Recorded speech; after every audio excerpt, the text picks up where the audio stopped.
Welcome back to K-Ratio's Weekend Preview. I'm Kyle Littner, and I'm here today to provide actionable insight for the future, not recap the past. In this week's episode, there is a freight monster devouring all capacity within its reach, and it's not out west. We'll break down what that means for you this week, but first, let's take a look at where the freight market currently stands. The National Outbound Tender Volume Index just keeps marching on with its 12th week in a row above 15,000 and a last of 15,276.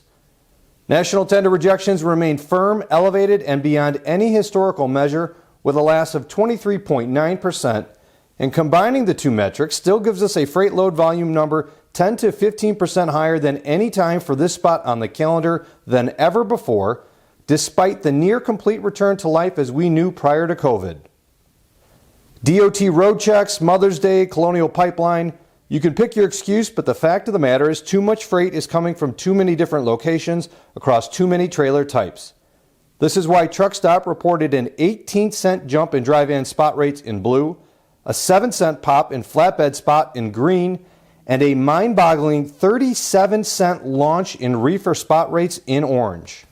Moving to our favorite DAT spot versus contract comp, dry van flip-flopped a penny each way, so the $2.71 per mile contract is 1 cent better than spot, which for context is $1.11 higher year over year.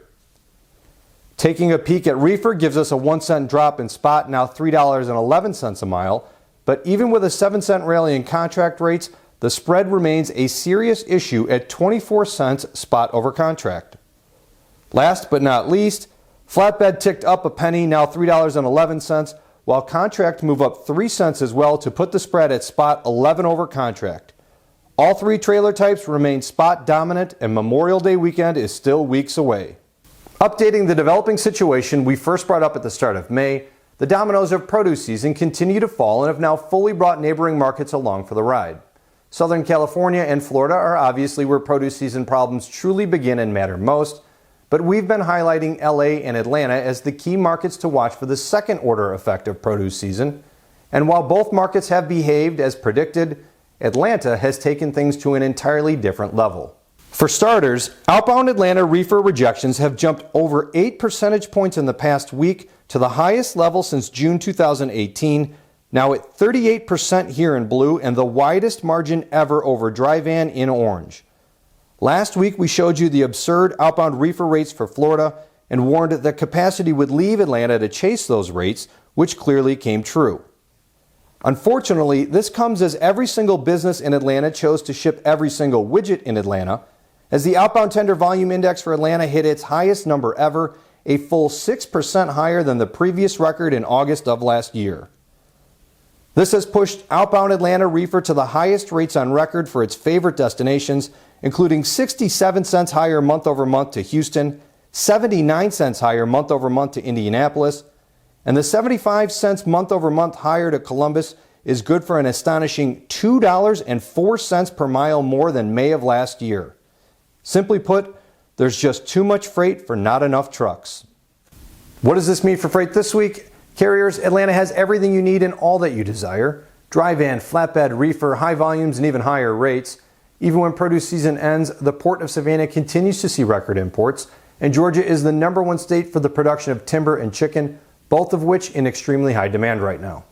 Brokers, all of that aforementioned freight is volume overflow, which means spot.